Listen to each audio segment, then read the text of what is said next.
Merci beaucoup à vous d'être présents ce soir pour le 3e Coq Talk organisé par Estigma. On a la chance d'accueillir aujourd'hui Monsieur Jérôme Sacure, qui est donc chercheur et directeur au laboratoire de sciences cognitives et psycholinguistiques à Paris. Et il va réaliser aujourd'hui une conférence sur le sujet notamment de la dynamique du fluide de conscience et attention. Donc j'espère que ça va vous plaire et je vous souhaite à toutes et à tous une bonne conférence.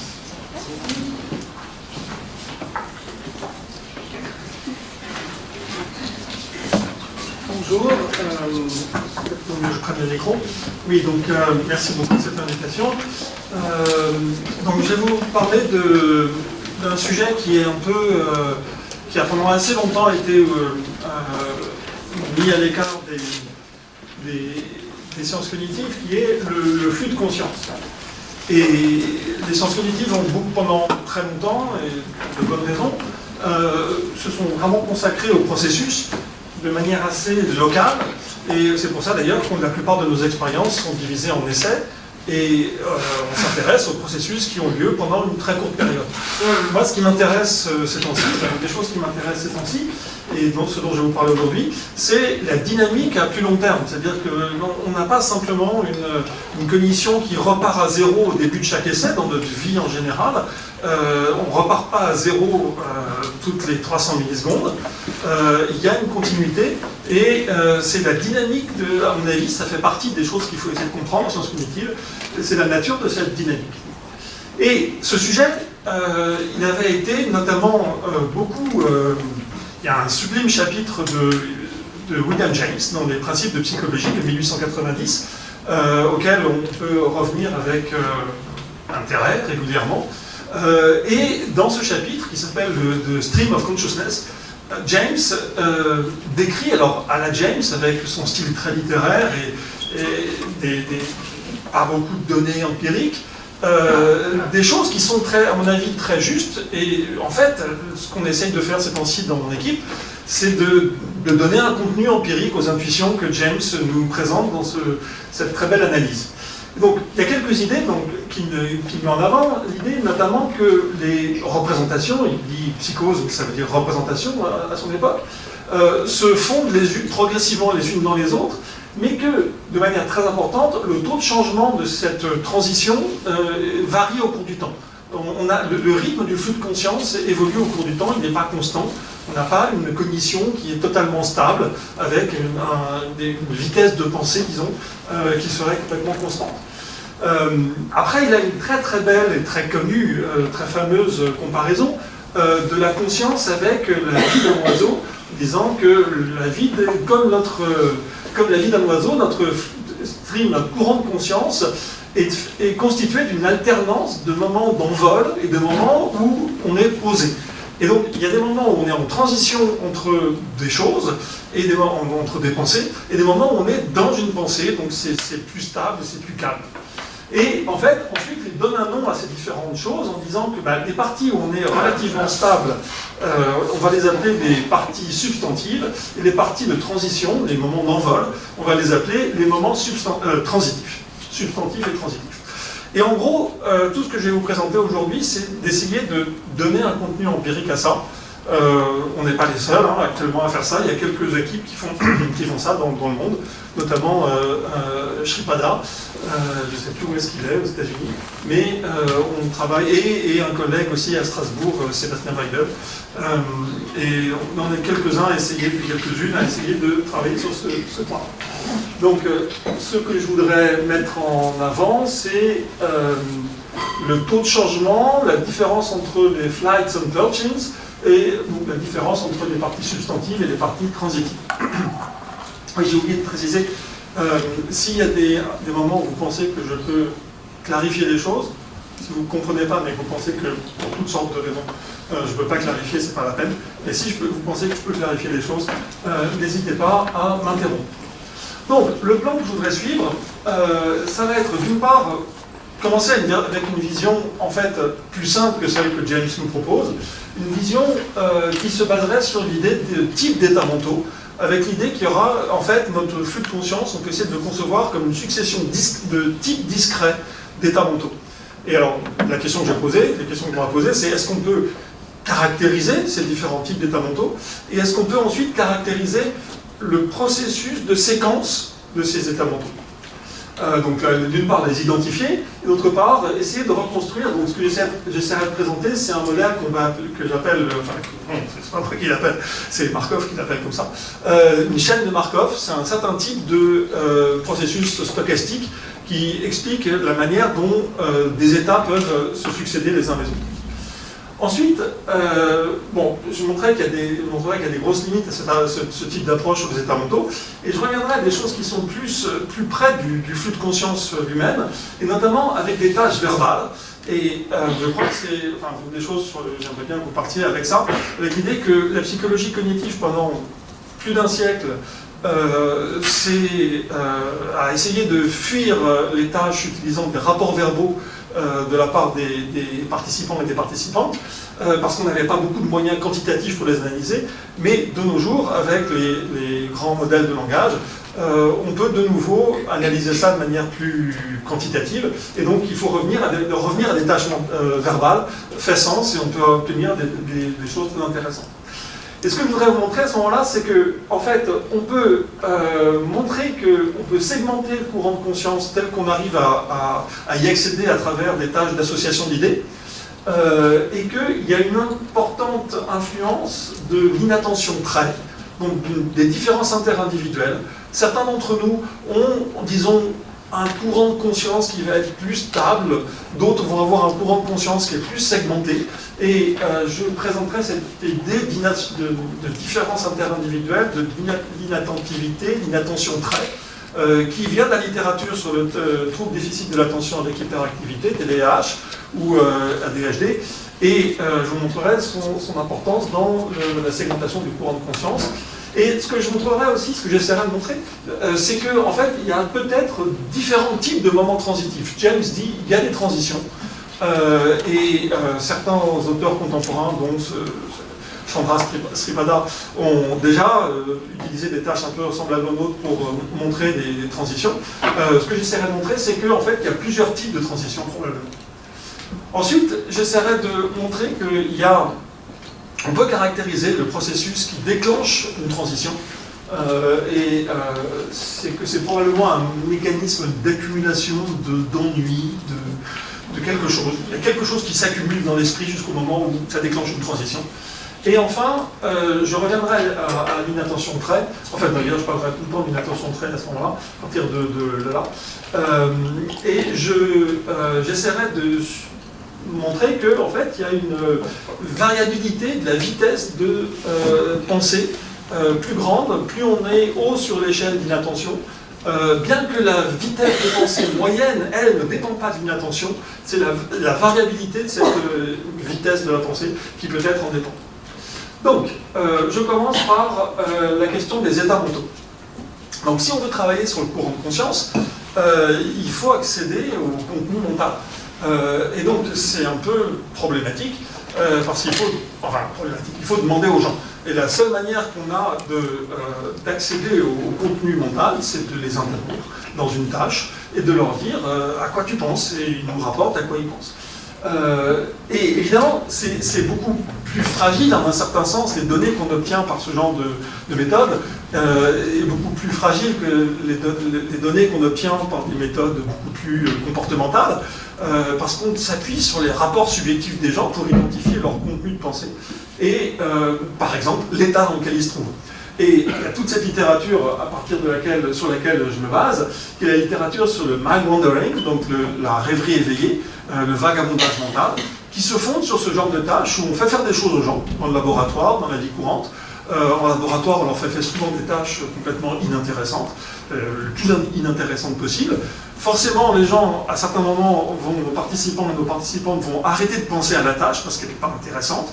Ils vont se mettre à penser à autre chose. Et justement, quand on les interrompt, quand on leur demande à quoi tu penses, on s'aperçoit qu'ils ne sont pas en train de penser à la tâche.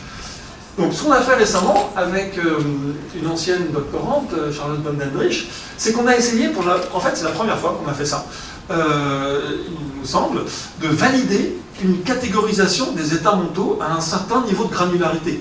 Parce que beaucoup de gens, depuis une trentaine d'années, avaient utilisé des tâches d'interruption de thought probing, donc de à quoi tu penses, et demandaient aux gens de rapporter différents types, selon différentes échelles, catégories, leurs pensées, et personne n'avait jamais vraiment validé une catégorisation. Donc là, avec Charlotte, ce qu'on a fait, c'est qu'on a, et d'autres, on a essayé de valider une catégorisation en 5 étapes. On ne prétend pas qu'elle est totalement définitive, mais elle a une certaine validité en un certain sens, et je vais essayer de vous montrer pourquoi. Donc, le premier de ces états, c'est l'état de flow, où vous êtes en train de faire quelque chose, de focus, vous êtes en train de faire quelque chose, et vous êtes complètement dans la chose que vous êtes en train de faire. Ça peut être n'importe quoi. En laboratoire, ça doit être faire la tâche qu'on vous a demandé de faire. Si vous êtes en train de regarder un film, vous pouvez être en train de complètement être absorbé par le film, ou bien vous pouvez être en train de penser à autre chose, et donc là, vous n'êtes plus dans le flow du film. Là, le deuxième état qu'on essaye de caractériser, c'est la distraction. Il peut y avoir quelque chose dans l'environnement immédiat qui vous distrait de la tâche que vous êtes en train de faire. Vous êtes en train de lire un livre, d'essayer de travailler, là, il y a un bruit, ça vous distrait, vous passez à autre chose. Vous n'êtes plus dans le flow. Il peut y avoir ce qu'on appelle aussi des interférences liées à la tâche. Et c'est... Vous êtes en train d'essayer de faire la tâche, mais vous le faites avec un certain effort, vous y consacrez de l'énergie. Vous n'êtes pas directement dans le flow. Vous êtes par exemple en train de lire un livre, et vous apercevez que c'est difficile, ou un article, c'est difficile, et donc vous essayez de vous reconcentrer, et donc vous pensez à la tâche que vous êtes. Dans ce cas-là, vous contrôlez votre attitude par rapport à la tâche, et vous essayez d'y revenir.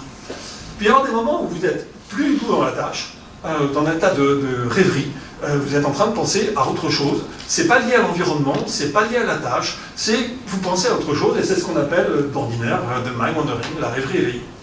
Et ce qu'on a remarqué dans plusieurs études, et on n'est pas les seuls, c'est qu'il y avait aussi des moments pendant lesquels les sujets sont incapables de rapporter du contenu mental. Quand on les interrompt, ils disent rien. Ils n'ont rien en tête. Ils ne sont pas dans le flow, donc ils ne sont pas concentrés.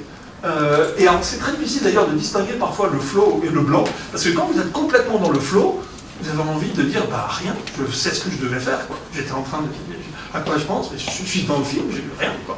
J'ai pas de contenu accessible qui soit autre que ce que je suis en train d'essayer de faire. Mais il y a des moments où les gens ne sont pas concentrés et pourtant ils n'ont pas de contenu mental, ils ont une sorte de blanc, de séquence, de lacune, de syncope de la pensée. Il y a plein de gens qui pensent que c'est pas possible. Il y a plein de gens qui vous disent que ça leur arrive jamais. Il se passe toujours des choses dans leur esprit. Et moi, j'ai tendance à leur dire, bah, venez au laboratoire, venez passer notre manip, on vous interrompt au hasard, et vous verrez si à aucun moment vous répondez que vous n'avez rien en tête. Il y a des gens qui en ont moins que d'autres, ça on l'a bien marqué, on a d'ailleurs montré qu'il y a une corrélation entre la quantité de blanc avec le TDAH justement. Mais c'est très très rare des gens qui n'ont jamais aucun blanc. Simplement, on a du mal à s'en rendre compte parce que justement, comme il n'y a pas de contenu mental, comme la conscience n'est pas là, et bien rétrospectivement, d'un certain sens, quand on se retourne sur sa pensée, on ne les voit pas les moments de blanc parce qu'ils sont pas, il n'y a rien, il ne s'est rien passé. Donc, on peut concevoir ça comme une catégorisation en 2 par 2 avec relié à la tâche, pas relié à la tâche, relié à l'environnement ou généré automatiquement. On peut la concevoir autrement. Nous, on l'a validé d'une manière qui est un petit peu intéressante parce que c'est déjà une tâche qui fait appel à du verbal. On a fait faire une tâche extrêmement... Vraiment, le degré zéro de la tâche en psychologie cognitive. Nos participants étaient vraiment étonnés qu'on leur fasse faire une tâche aussi stupide. Il y avait des stimuli qui apparaissaient sur l'écran, lentement, toutes les 2 secondes à peu près. Quand il était en noir, les sujets n'avaient rien à faire. Quand le stimulus était bleu, il y avait au milieu de la barre centrale, il y a un petit symbole, et il devait rapporter si c'était le même que le symbole de gauche ou le même que le symbole de droite. Donc en fait, la plupart du temps, vous ne faites rien, et seulement quand c'est bleu, vous devez dire à gauche ou à droite. Donc c'est vraiment minimal. Et évidemment, ce qui est intéressant, c'est qu'on les interrompt, et qu'on leur demande de rapporter leurs pensées. Et ce qu'on a fait, qui était un tout petit peu original, c'est de leur demander de rapporter leurs pensées. On a enregistré ce qu'ils disaient, donc ils sont interrompus aléatoires, et on leur demande de nous parler, et nous dire à quoi ils pensent.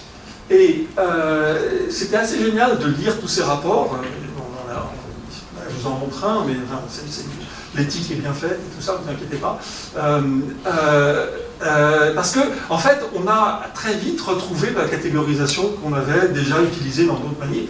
Par exemple, quand quelqu'un nous dit « je me pose des questions sur l'expérience, j'essaie d'imaginer à quoi ça sert », tout de suite on voit « ah, c'est une task related interference ». Il pense à la tâche, il est en train d'essayer de faire la tâche, mais il n'est pas complètement dans le flow. Et puis, quand quelqu'un nous dit, alors là j'ai pensé à rien du tout, j'étais concentré sur la croix au milieu de l'écran, ben, il est dans le flow, même si la tâche n'est pas intéressante, cette personne est dans le flow. Et quand quelqu'un nous dit, j'espère qu'il va continuer à faire beau, car j'aimerais bien aller à la piscine, on sait qu'il est en train, ou elle est en train de faire de la rêverie éveillée, parce que ça n'a ni de rapport à l'environnement, ni à la tâche. Donc, ce qu'on a montré, alors ce qu'on a fait ensuite dans une deuxième série de blocs, les mêmes participants passaient une série de blocs où ils devaient catégoriser. En première personne, ils avaient les 5 catégories, et il n'y avait pas de rapport verbal. Ils devaient juste dire à quoi correspondait leur état mental actuel en sélectionnant une des 5 catégories. Ensuite, on a fait, pour essayer de montrer que c'était pas mauvais comme catégorisation, on fait catégoriser les rapports verbaux par des juges externes, donc c'est nous, les auteurs de l'article, et des personnes à qui on a expliqué les catégories, et on leur dit, ben voilà, vous avez des rapports verbaux, vous devez dire dans quelle case chacun de ces rapports va tomber, et ce qu'on a observé, c'est qu'il y a un bon accord entre les juges sur le fait de savoir quand, par exemple, vous avez des rapports de ce genre-là, tout le monde est quasiment d'accord pour dire que c'est une interférence liée à la tâche, il n'y a pas de problème. Donc il y a un bon accord entre les catégories. Et ce qu'on a fait récemment, au moment d'une révision de l'article, c'est qu'on s'est dit, ben, en fait, on peut demander maintenant à un grand modèle de langage aussi de faire ça. Et puisque les modèles de langage, on peut les utiliser comme des annotateurs externes. Et donc j'ai fait ça, où j'ai donné exactement les mêmes instructions à GPT 4.0. Et donc, je lui dis, voilà, voici la description verbale qu'a donnée un ou une participante de son état mental dans une expérience de psychologie. Tu dois choisir une catégorie à laquelle sa pensée appartient parmi les 5 suivantes, concentration, interférence, voilà, 5 catégories. Là, je donne la définition des catégories, la même qu'on avait donnée aux participants et aux annotateurs et aux annotatrices externes. Et après, je lui dis, ton rôle, tu es une assistante de recherche ou un assistant de recherche sérieux ou sérieuse, très, très compétent et précis dans un laboratoire de psychologie cognitive. Quand on te pose la question, tu réponds par un seul mot. Quand tu la réponds par le mot, la catégorie. Et ce qui est très intéressant, c'est que GPT-4 est totalement d'accord avec les juges externes et avec nous. C'est-à-dire que ces CAPA, c'est qui mesurent 0, ça voudrait dire aucun accord entre les juges, et 1, ça voudrait dire accord parfait. Et ils ne sont pas parfaits, mais ils sont relativement bons, et ils sont tout à fait corrects en tout cas. Et GPT-4 nous donne le même genre de choses. Donc les catégorisations en troisième personne et en première personne concordent aussi, et ça c'est plus subtil. Ça veut dire que quand on regarde le profil de catégorisation que nous donne un sujet, une participante ou un participant, et dans sa catégorisation en première personne, et le profil de différentes catégories qu'on obtient par la catégorisation en troisième personne à partir de ces rapports verbaux, en fait, ces profils correspondent. Donc ceux qui ont tendance à faire un peu plus de ça font aussi bien dans les 2 types de blocs les mêmes choses. Donc ça veut dire que si on prend le rapport verbal comme la ground truth, comme ce qui est le plus proche du contenu mental, eh bien notre catégorisation s'aligne assez bien avec cette vérité du rapport verbal. Et par ailleurs, cette catégorisation correspond à des comportements avec d'accuracy et de variabilité des temps de réponse qui sont relativement bien distinctables. Donc on a des états mentaux qui sont comme ça relativement identifiables à un certain niveau. Ça ne veut pas dire qu'il faudrait distinguer on peut descendre dans la granularité. Quand on fait, par exemple, si on s'intéresse à la rêverie éveillée, on pourra s'intéresser à la rêverie éveillée orientée vers le futur ou orientée vers le passé. Non, on peut descendre dans la granularité. Ce qu'on essaie d'argumenter, c'est qu'on peut difficilement remonter avoir une catégorisation moins granulaire que celle-là. Peut-être la dernière, ça serait on-off, mais il y a une validité de ce niveau intermédiaire qu'on essaye de présenter. Et donc, maintenant, ce qui nous intéresse, c'est est-ce qu'on peut reconstruire quelque chose, une logique dans la séquence de ces différents états? Et on s'est penché sur cette question parce qu'on s'est aperçu quand on lisait les rapports verbaux, que souvent, dans un rapport verbal, il y avait deux états en fait, et une transition. Et d'ailleurs, beaucoup des désaccords entre les juges et les annotateurs et annotatrices viennent du fait que, en fait, il y a deux états qui sont dans le même rapport verbal, et que donc, tout le monde n'est pas d'accord sur lequel est le plus important, alors que là, on demandait vraiment un état, un seul, et pas une transition. Et donc, on a pris un autre jeu de données où les participants sont d'abord entraînés à rapporter leurs états. En fait, c'est pas totalement essentiel, mais surtout après, les participants et participantes rapportent verbalement toutes leurs pensées, qui sont enregistrées de nouveau, entre deux sondes. Donc l'idée c'est que il faut une tâche de métronome qui est juste appuyée sur une touche en parallèle, en synchronisation avec un truc qui apparaît sur l'écran. Et de temps en temps il y a des sondes, et quand il y a une sonde, en fait, on leur demande de raconter tout ce à quoi ils ont pensé depuis la dernière sonde. Ensuite, on fait catégoriser chacun de ces rapports par des juges externes, et on obtient excusez-moi, c'est pas très visible, ça c'est l'histogramme du nombre de rapports, on a quelques milliers de rapports, je crois, c'est le nombre de rapports, ou 1200 rapports, un truc comme ça. C'est le nombre de rapports avec un seul état identifié. Là, c'est le nombre de rapports avec deux états identifiés. Et là, le nombre de rapports avec trois états identifiés. Donc, on n'en a pas beaucoup avec trois, et on n'en a quasiment aucun avec quatre états identifiés. Mais on arrive au moins à en avoir certains avec deux et certains avec trois. Donc, c'est ça qui va nous intéresser. C'est est-ce qu'on peut, à partir de ces rapports avec plusieurs états, essayer de comprendre la probabilité de transition d'un état à un autre état. Est-ce qu'elle est complètement uniforme ou est-ce qu'il y a des probabilités justement qui sont un peu spéciales? Donc ça c'est la matrice des transitions observées. Donc quand les gens par exemple sont en focus, on observe un certain nombre de transitions vers du vide mental, un autre nombre de transitions vers la distraction, etc. Quand ils sont voilà. Donc on a toute la matrice de transition d'un état vers un autre état, telle qu'on peut la construire à partir de nos descriptions qui contiennent plus d'un état.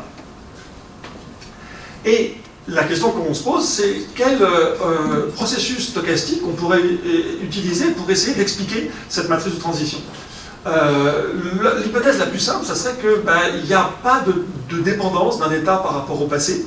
Il y a juste une fréquence variable de différents états, parce que les gens ils sont de manière variable, concentrés ou déconcentrés, en train de penser à une tâche ou pas, mais c'est juste indépendant, ce que j'appelle l'hypothèse multinomiale. À chaque instant, vous êtes dans un état selon une fréquence moyenne de probabilité d'être en focus ou d'être en rêve réveillé, ou je ne sais pas. Il pourrait y avoir une hypothèse un peu plus compliquée, qui serait l'hypothèse markovienne, qui est que la probabilité d'être dans un état dépend de l'état précédent. Donc la matrice de transition n'est pas totalement uniforme, au sens où si vous êtes dans un état, il est peut-être plus probable de transitionner dans un autre état.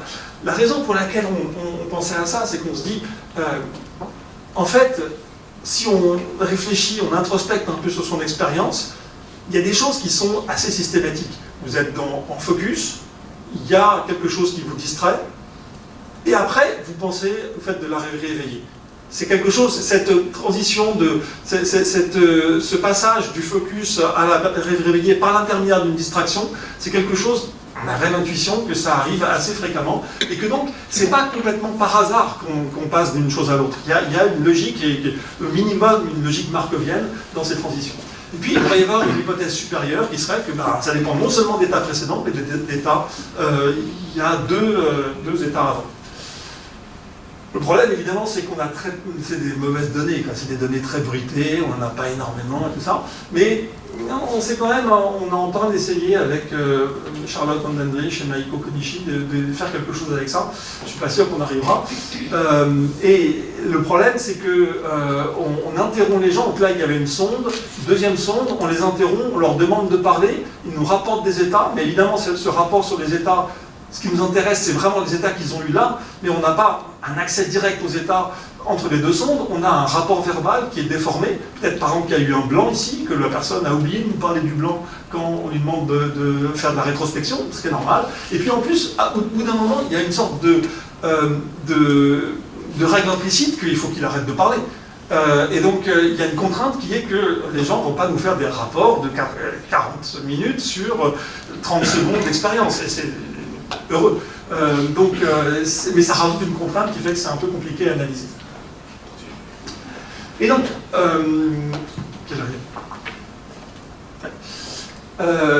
juste, petite parenthèse, sur cette idée de chaîne de Markov, d'états mentaux.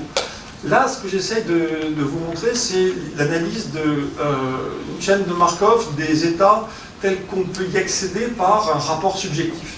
En fait, cette idée de chaîne de Markov dans les états mentaux apparaît dans d'autres contextes. Et par exemple, il y a un très bel article récent, 2022, qui est essentiellement basé sur de la modélisation chez des souris, mais qui aussi a une partie chez l'homme, qui utilise le même genre d'idée de chaîne d'états sous-jacents, d'états latents, qui explique le comportement observé des souris. Et donc, l'idée de cet auteur, d'Ashwood et collaborateurs, c'est que quand vous faites faire une tâche à une souris, une tâche classique, un 2 to alternative force choice, un 2 AFC classique, vous avez par exemple un bip, il est aigu ou grave, et la souris, elle doit appuyer à gauche si le bip il est aigu, à droite si le bip il est grave, donc la tâche de base de la psychophysique de la souris. Quand on fait ça, on peut le modéliser de manière fréquente. On dit là, si on met ici en abscisse l'intensité du stimulus et on ordonnait la probabilité de répondre à gauche ou à droite, si par exemple le bip il est très très bruité, très difficile, et ben, il y aura, la souris va répondre au hasard. S'il est très clairement aigu, la souris va répondre d'un côté. S'il est très clairement grave, elle va répondre d'un autre côté. Mais ce dont on s'aperçoit, c'est que dans tous les jeux de données, chez les humains aussi, il y a même quand les stimuli sont parfaitement clairs, il y a les courbes psychométriques ne sont jamais complètement à 0 et à 1, ce qui veut dire qu'il y a des moments où, même si c'est super facile, on répond un peu au hasard, on répond n'importe quoi, et les asymptotes de ces courbes ne sont pas exactement telles qu'on les voudrait si le système était parfait. Et donc, classiquement, quand on analyse ça, on dit, en fait, ça veut dire qu'il y a des paramètres dans l'équation de cette courbe, il faut mettre des paramètres de laps qui vont expliquer que les asymptotes ne sont pas à 0 et à 1, mais qu'il y a toujours des moments, même si le stimulus est extrêmement intense, où l'animal ne va pas répondre correctement, parce que, en gros, en tant que psychologue de l'attention, j'ai envie de dire, la souris ne fait pas attention, elle est en manganderie. Et donc, il y a du laps. Et Ashwood et collaborateurs, dans l'article que je présente là, ils disent, en fait, on peut concevoir ça comme une sorte de mixture de deux états différents. Il peut y avoir des états où la souris est parfaitement concentrée, et donc elle a une courbe psychométrique parfaite, qui est ancrée à 0 et à 1, parce que dans ces états concentrés, il n'y a pas de problème, elle discrimine parfaitement les stimuli. Et puis des états déconcentrés, où elle répond au hasard avec un biais. Donc là, par exemple, elle répondrait au hasard avec un biais plutôt d'un côté plutôt que de l'autre. Et si on considère que, donc, en fait, quand on prend tous les essais que la souris a fait et on met dans un grand sac, on va avoir des laps. En fait, on peut considérer que c'est parce que la souris, on ne peut pas mettre tous ces essais dans un grand sac, il faut considérer la série temporelle des essais et voir qu'en fait, il y a des séquences pendant lesquelles elle était en train d'être concentrée et des séquences où elle était déconcentrée. Et en fait, ça fait une chaîne de Markov, de moments où la souris est concentrée et de moments où elle est déconcentrée. Et là, alors c'est une chaîne de Markov, il n'y a pas de marqueur, j'ai pas de ça sur mes diapos.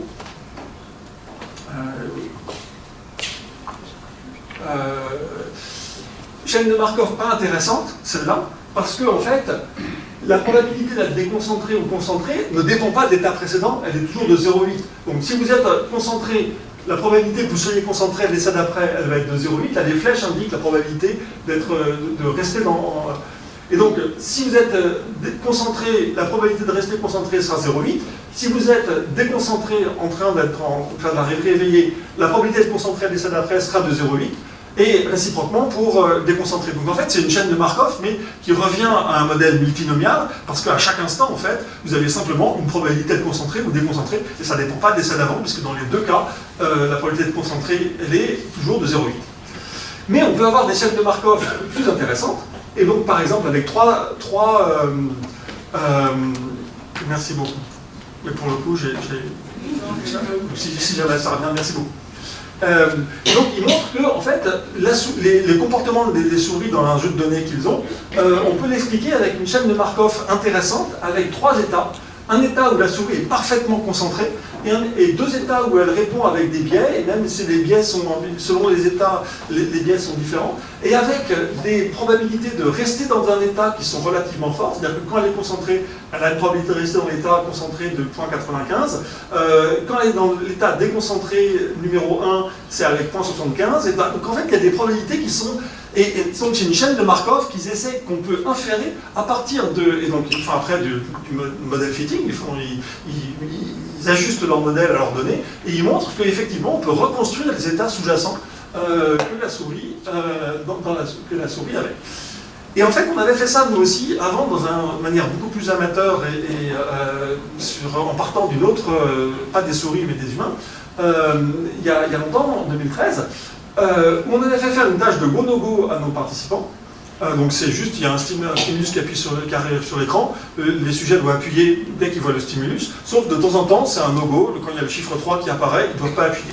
Donc c'est une tâche extrêmement rébarbative, et ils sont régulièrement interrompus par des sondes, et là on leur demandait pas, on n'avait pas les 5 catégories, malheureusement, subtil, on avait simplement on-off, donc ils devaient nous dire est-ce que je suis concentré ou est-ce que je suis déconcentré. On avait remarqué que, en gros, les périodes de quand ils répondent qui sont déconcentrés, donc les réponses off, ici en rouge, correspondent en moyenne, vous voyez que ça c'est un sujet particulier, au moment de grande, là c'est la variabilité, c'est le coefficient de variabilité, c'est-à-dire l'écart type divisé par la moyenne des temps de réponse, smoother sur l'ensemble de la manip, ça c'est la durée en minutes, et on voit que lorsque les sujets répondent, enfin on ne voit pas là-dessus parce que c'est un sujet particulier, mais en moyenne, il y a une corrélation, lorsque les gens nous répondent qu'ils sont déconcentrés, ils ont une plus grande variabilité dans leur temps de réponse. Et ce qu'on avait montré en fait, c'est que si on fait l'hypothèse qu'à chaque essai, ils sont ou bien on-task ou bien en mind-wandering, et qu'il y a une probabilité de transition c'est une chaîne de Markov latente d'états mentaux que nous on n'observe pas, mais on n'observe qu'à travers les temps de réponse qui sont produits, on peut construire un modèle justement où on a une chaîne de Markov à 2 états, pas observés, mais qui sont latents, et en faisant l'hypothèse que dans l'état on-task, ils vont répondre avec beaucoup moins de variabilité, et dans l'état off-task, ils vont répondre avec plus de variabilité, donc mind-wandering c'est off-task, avec une distribution des temps de réponse qui est beaucoup plus variable. En fait, on peut reconstruire l'état sous-jacent des participants au cours de la manip, alors qu'on ne les a pas interrogés en fait, on a un modèle qui arrive juste à nous distinguer s'il est plus probable que ce soit un état de haute variabilité ou un état de faible variabilité. Et après on montrait que, en fait, lorsque le modèle nous avait identifié un état de haute variabilité, effectivement les sujets avaient tendance à avoir répondu qu'ils étaient off-task dans cette période-là, et que lorsqu'il y avait une faible variabilité, le modèle trouvait un état de faible variabilité, les sujets avaient répondu qu'ils étaient on-task. Donc, pour fermer la parenthèse, cette idée de chaîne de Markov d'état sous-jacent, elle est dans l'air, et là ce que l'on essaie de faire simplement, c'est d'avoir une chaîne de Markov qui est obtenue à partir des rapports verbaux, des rapports subjectifs d'états mentaux que les sujets nous ont fait. Et en faisant ce modèle, la seule chose dont je peux être confiant pour l'instant, c'est que le modèle multinomial ne va pas. C'est-à-dire le modèle multinomial, c'est vous prenez juste les probabilités de chacun des états et vous dites à chaque instant la probabilité d'être dans tel ou tel état dépend de rien, elle dépend juste de la fréquence moyenne observée de tel ou tel état. Et là, en noir, vous avez les transitions de chaque type observé, et entre crochets, vous avez les prédictions du modèle multinomial. Et vous voyez que le modèle multinomial, il ne se trompe pas sur beaucoup de choses, mais il se trompe de manière intéressante sur certaines choses. Par exemple, il prédit vraiment pas assez de transition de distraction à rêverie éveillée. Il prédit en gros entre 47 et 77 transitions de distraction à rêverie éveillée, alors qu'en en fait, on en observe beaucoup plus, on en observe 115. Pareil, earworms, c'est les ritournelles quand les gens ont de la musique en tête. il n'en prédit pas assez de transition de Earworm à Mind-Wandering. Et donc en fait, il est clairement... il y a des transitions qui sont plus fréquentes que ce qui serait simplement prédit par le hasard, si le hasard était simplement que vous prenez la fréquence moyenne. Ce dont je suis moins confiant, c'est que le modèle markovien est vraiment nécessaire et suffisant. Je vais passer dessus rapidement. Ça semble pas mal, mais on n'a vraiment pas assez de données pour être certain que ça va vraiment marcher. Bien, j'en viens à peut-être ce qui est le plus original dans ce qu'on fait ces temps-ci, qui est l'utilisation de tâches verbales et de tâches d'association d'idées pour essayer de suivre le courant de conscience de manière plus fine. Parce que James nous avait bien dit qu'en fait, une séquence d'états, c'est pas un stream. Quand il y a une transition graduelle, il faut être plus fin que simplement considérer les choses telles qu'on le fait nous jusqu'à présent avec des états. Et donc, pour ça, on a repris des tâches verbales, et ça faisait un siècle que, sans doute, on avait, même plus d'un siècle, qu'on n'avait pas beaucoup fait ce genre de choses. Enfin, si on l'avait fait, mais c'était dans les caves de la psychologie cognitive, et ça ressortait jamais. Là, on espère que, avec les gens avec qui je travaille, on espère que ça va ressortir de l'homme.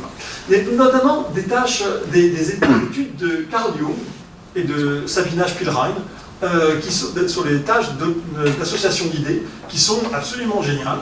Et malheureusement, ils n'ont pas mis leurs données sur OSF, donc on ne peut pas les reprendre, mais c'est vraiment intéressant. Il y a un film, je ne sais pas si vous l'avez vu, qui est pas mal, de Cronenberg, qui s'appelle A Dangerous Method. En tout cas, c'est un beau film en costume. Et il n'y a pas de body horror, comme d'habitude chez Cronenberg. Des horreurs psychologiques peut-être, mais pas... Et ça, c'est Carl Jung, et ça décrit... En fait, c'est basé sur une biographie de Sabina Spielrein, qui était d'abord la patiente, ensuite la maîtresse, après l'étudiante, et après la collaboratrice de Jung, qui a été assassinée par les nazis à Odessa pendant la Seconde Guerre mondiale, et qui par ailleurs a été victime d'une série de plagiats par Jung et Freud, qui fait que son nom a été jusqu'à présent vraiment oublié, alors que c'est une très grande psychologue. Et donc, dans ce film de Cronenberg, il y a une scène où, en fait, il est décrit une manip de psychologie expérimentale de manière très précise, et c'est exactement la même que celle qu'on fait actuellement, en fait. Pas exactement, mais ça ressemble avec quelques modifications. Donc, ça c'est la patiente, ça c'est Sabina Spielrein, elle est devant un galvanomètre, et Jung lance un mot, la patiente répond, et vous avez vu, il a un chronomètre, Jung, et il chronomètre le temps que la patiente a mis pour donner le mot en question. C'est un temps de réponse, voilà, on a le temps de réponse de la patiente, plus le temps de réponse de Jung, c'est les moyens du bord, mais néanmoins, l'intention est claire, il veut mesurer le temps que la personne prend pour faire cette association d'idées. Il est à l'époque influencé par Freud, donc il y a l'idée d'un complexe psychologique, et l'idée c'est que si le mot qu'il lance va s'approcher d'un complexe, ça va ralentir le temps d'association, sur le chose. Donc il va étudier non seulement l'association sémantique, mais aussi le temps. Et Sabina Spielrein, elle est devant un galvanomètre parce qu'il mesure, et ça c'est vrai, ils l'ont fait. On n'a pas les données malheureusement, mais on a le rapport d'analyse des données, on a les moyennes. Elle mesure la conductance électrodermale pour mesurer l'activité émotionnelle des patients et des patientes. Et voilà, et donc l'article est publié, enfin il y a plein d'articles qui sont publiés, il y en a d'autres dans le domaine, et c'est vraiment intéressant de lire tout ça, il y a plein d'idées. Malheureusement, on ne peut pas totalement se fier à tout ça. Et en fait, nous on a un peu repris ce genre de tâches, sauf qu'au lieu de faire des associations mot par mot, on donne un mot, et ensuite on demande au sujet d'associer d'un mot, de continuer l'association pendant 2 ou 3 minutes. Et en 2025, donc Adrien, là, il va bientôt soutenir sa thèse, et faire les choses, finir le travail de Jung, alors que par ailleurs Jung est parti sur d'autres directions, et malheureusement il n'a pas continué dans la psychologie expérimentale. Donc, dans la première expérience d'Adrien, Ce qu'on a fait, c'est qu'on a 3 conditions de production de mots pour essayer de suivre plus précisément qu'avec des sondes le courant de pensée. Et la première condition, qui est celle qui nous intéresse le plus en fait, c'est une condition libre où on dit aux participants dites les mots qui vous passent par la tête au rythme qui vous semble naturel. C'est notre instruction magique et on l'a utilisée dans pas mal de manifs maintenant et elle marche bien. Et on dit juste aux participants et participantes dites les mots qui vous passent par la tête au rythme qui vous semble naturel. Ils sont dans une cabine de psychologie expérimentale, ils font des choses, ils nous disent des mots qui leur passent par la tête. Justement, ce qui nous intéresse, c'est qu'on arrive à montrer que c'est cohérent ce qui se passe. Évidemment, on n'a pas la prétention de dire qu'on ne fait pas de la psychologie clinique. Les gens, on n'a aucun mot tabou. Ça, c'est étonnant. Donc les gens, ils ont manifestement, clairement, un contrôle sur leur pensée. Il y a ce qu'on va dire dans une manip de psychologie cognitive, c'est sans doute pas ce à quoi on pense totalement dans la vie courante, mais néanmoins, le pari qu'on fait, c'est que ça reflète des processus mentaux qui sont intéressants. Dans le premier article, on a une deuxième tâche qui est une fluence sémantique habituelle. On s'en sert un petit peu pour contrôle, parce que c'est la première fois qu'on utilise ce genre de tâche. Donc on leur donne une catégorie, et on leur dit, dites-nous le plus grand nombre d'items de cette catégorie, avec les catégories habituelles pour ce genre de fluence verbale, animaux, métiers, etc. Et on avait une deuxième tâche de fluence qui est plus originale, qui était une fluence de catégories, une fluence double, où on leur donne 2 catégories, et on leur dit, dites-nous des items qui appartiennent à l'une ou l'autre catégorie. Mais on ne leur dit rien de plus. On ne leur dit pas qu'ils doivent utiliser de manière équilibrée les catégories. On ne leur dit pas qu'ils doivent... on ne leur dit rien. On leur dit, dites-nous des animaux et des métiers. Et alors certains sujets disent d'abord plein d'animaux et ensuite des métiers. D'autres disent quelques animaux, des métiers. Enfin, ils font... Et justement, ce que ça nous permet de mesurer, c'est la tendance à explorer 2 catégories différentes. Ensuite, ce qu'on a, c'est qu'on a une annotation subjective des séries dans la condition libre. C'est vraiment une idée d'Adrien et je ne saurais trop le louer pour cette idée. L'idée, et c'était compliqué à faire, c'est de faire en sorte qu'à la fin de la manip, les sujets, ils ont une transcription des mots qu'ils ont dit dans la condition libre. Donc ils ont des feuilles de papier, donc c'est transcrit online, c'était compliqué à faire. Et ils ont une transcription des mots qu'ils ont dit. Et Adrien leur disait, et les autres gens qui ont travaillé avec lui là-dessus, groupez les mots qui allaient ensemble au moment où vous les avez prononcés. Donc c'est une sorte de ce qu'on appelle stimulated recall. Il y a un bel article de Défi Pereira là-dessus, où c'est l'idée que on présente aux gens des choses qui se sont passées avant et on leur demande de reconstruire leur état mental au moment où ça s'était passé avant.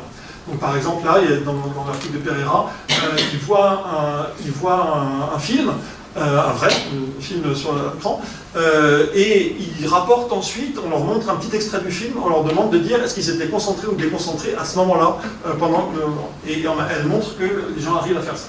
Donc là, on fait une sorte de stimulated recall à partir des séries transcrites qu'ils ont faites. Et par ailleurs, on a une mesure, et c'est là où j'en reviens à une attention, on a une mesure du profil attentionnel au moyen d'un questionnaire clinique de TDAH, alors que nos sujets ne sont pas cliniques. On exclut on essaie d'exclure tous les participants qui sont diagnostiqués TDAH et qui sont sous médicaments pour ça. Néanmoins, on leur fait passer un questionnaire qui est un questionnaire utilisé régulièrement par les gens au moment du diagnostic du TDAH, avec des questions, c'est en français, là, ce qu'on en fait, évidemment, mais c'est des questions très simples, du genre, est-ce que ça vous arrive souvent de ne pas réussir à terminer un projet une fois que vous avez fait des parties intéressantes? Jamais, très souvent. Et voilà, on a 18 questions, et on a le profil attentionnel, et on sait que ce questionnaire, il est bon parce qu'il est utilisé au cours du diagnostic de TDAH. Depuis longtemps, il a plein de qualités psychométriques qui sont bien validées. Et ensuite, on utilise un large language model, le fast text, pour faire un plongement sémantique de chacun des mots. C'est-à-dire qu'en fait, on transforme chaque mot en un vecteur à 300 dimensions. Et donc, quand on a la série ça c'est des choses préentraînées, donc on n'a pas besoin ça se télécharge facilement, Fastex ça s'utilise comme vous voulez, et ce qui est intéressant c'est que Fastex nous donne une mesure de la proximité sémantique entre deux mots. Et donc par exemple, abeille et ruche c'est beaucoup plus proche que ruche et amour, dans Fastex. Et on a pas mal de données maintenant pour vérifier qu'effectivement la proximité sémantique telle qu'elle est calculée par Fastex correspond à quelque chose qui est psychologiquement pertinent. Et donc, excusez-moi, c'est pas très visible, c'est des parcours sémantiques dans la condition libre et dans la condition fluence double. Vous pouvez juste voir malgré tout qu'il y a deux catégories dans la condition fluence double, et que dans la condition libre, il y a beaucoup plus de mots, et que la trajectoire sémantique est beaucoup plus compliquée. Donc on peut identifier des groupes de mots dans la condition libre, et en fait, ces groupes de pensées cohérentes, elles apparaissent au moyen de la notation subjective externe, a posteriori, mais aussi un moyen de la notation des gens qui ont annoté les séries que les gens nous ont données, par les distances sémantiques qu'on calcule grâce à Fastex entre les mots. On peut voir qu'il y a des moments, des clusters de mots qui sont sémantiquement groupés, puis qu'il y a des transitions avec des mots qui sont plus éloignés. Et par ailleurs, par l'intervalle de temps entre les mots, en gros, tout ça corrèle, tout ça s'aligne. Les annotations subjectives externes, les annotations subjectives internes, les distances sémantiques et les WOA, le temps entre chaque mot, eh bien, vont définir des clusters. Et donc, on a des moments de pensée cohérente et des moments où on passe à autre chose. Donc en gros, c'est le moment substantif de James qu'on arrive à retrouver grâce à toutes ces différentes mesures. Et ce qui est intéressant, c'est qu'on peut mesurer la durée des moments substantifs, puisqu'en moyenne. Donc, on tombe sur quelque chose qui est de l'ordre de 13,4 secondes. Et moi, ça m'a fait beaucoup de choses quand j'ai vu ça. Parce que c'est du même ordre de grandeur que les quelques rares données qu'on peut avoir qui mesurent la durée de quelque chose comme un moment substantif. Saint Popen, que dans une manip récente, en IRM, en resting state, inspiré aussi de James, tombe sur une durée de 9 secondes. Bien sûr, c'est pas 13 secondes 4, 9 secondes, c'est pas la même chose, mais c'est le même ordre de grandeur. Et moi, je pense qu'au niveau où on en est de cette espèce d'étude du flux mental, si on arrive à trouver des ordres de grandeur, c'est déjà pas mal. Et bon, ça revient aussi dans la tâche que je vous avais montrée avec de l'article de 2013, on avait fait un Hidden Markov model sur la réalité des temps de réponse. On pouvait estimer des durées de moments cohérents entre 11 et 18 secondes, selon les participants, voilà. C'est pareil, c'est un ordre de grandeur, mais c'est le même ordre de choses. Et ce qui est très intéressant, ça c'est quelque chose, j'en parlerai pas, mais on pourrait faire tout un talk là-dessus, c'est que ça correspond à peu près aussi à la durée moyenne des plans au cinéma. Dans un film, les films sont divisés en plans, et il y a une étonnante sur les durées moyennes des plans au cinéma, qui est valable à travers tout le cinéma mondial, à Bollywood, à Hollywood, à Tokyo Wood, tout partout, on a cette régularité. Et bien sûr, il y a des exceptions. Vous avez des films comme 1917, où il n'y a qu'un seul plan. Il y a La Corde de Hitchcock, où il n'y a qu'un seul plan aussi. Et il y a des films qui sont plus saccadés. En moyenne, on tombe là-dessus. Sur des durées, encore une fois, c'est des ordres de grandeur. Et c'est intéressant parce que je me dis, si on faisait des films pour des... et d'ailleurs, pour les enfants, c'est pareil. Les dessins animés pour enfants n'ont pas des durées qui sont tellement différentes, en fait. Si on faisait des films pour des paresseux, des gorilles ou pour des chats, on aurait les monteurs qui font des films, les monteurs gorilles, ça serait... Pourquoi ils auraient la même durée que nous? En fait, il y a sans doute quelque chose, les monteurs et les monteuses qui éditent les films s'adaptent à des propriétés de l'attention humaine. Et moi, j'ai tendance à penser que c'est pas totalement par hasard si on trouve cette correspondance. Évidemment, il faudra le trouver, mais c'est un champ de recherche, pour l'instant, qui n'est pas encore vraiment commencé. Le point important, un des points importants, c'est que y a des mots que les gens ne groupent pas quand ils font leur notation subjective a posteriori. Ils les laissent sans... c'est pas dans une pensée cohérente. Ce pourcentage de mots, de 15-16%, on le retrouve dans 3 jeux de données maintenant. Donc j'ai l'impression quand même que c'est assez pertinent dans toutes les conditions qu'on a, évidemment. Ils ont des propriétés sémantiques et temporelles qui sont spéciales. Et en fait, moi, ce que ça me suggère, c'est que parfois, on a une transition entre un moment cohérent et un autre moment cohérent où c'est juste à douter. C'est juste, vous êtes en train de penser à vos vacances, puis après vous pensez à votre grand-mère, et voilà, vous passez de l'un à l'autre. Mais il y a des moments où il y a une sorte de moment de festination, d'hésitation entre un groupe cohérent, où vous essayez de faire vous n'êtes pas encore directement dans une pensée, et vous êtes en train d'explorer des possibilités de pensée. Et ce qui est intéressant, alors oui, justement, ce qui est intéressant, c'est que Sripada, qui est un des chercheurs dont le groupe travaille sur des choses qui sont vraiment très proches de ce qu'on fait, lui, il n'a pas identifié ça. Mais parce que il n'a pas eu le coup de chance et de génie qu'a eu Adrien, qui est que Adrien n'a pas dit aux gens, ça c'est vraiment la chance qu'on a parfois quand on fait de la science, une intuition mêlée de chance, il n'a pas dit aux gens, vous avez votre liste de mots que vous avez transcrits, mettez un trait pour identifier les frontières. C'est ce que j'aurais fait moi. Et il leur a dit, groupez les mots qui vont ensemble. Et en fait, ce dont on s'est aperçu, c'est que les gens, quand on leur dit groupez les mots qui vont ensemble, ils laissent parfois des mots qui ne sont pas groupés. Et si vous leur dites mettez un trait pour faire des frontières, évidemment, ça n'apparaîtra pas. Et les gens n'auront aucun problème à faire la tâche, parce que vos participants et participantes, vous les connaissez, ils sont très très gentils, ils font exactement ce que vous leur demandez. Donc ils font une tâche. Mais en fait, le groupe de Weibel à Strasbourg a utilisé l'instruction diviser, mettez une séparation entre les groupes.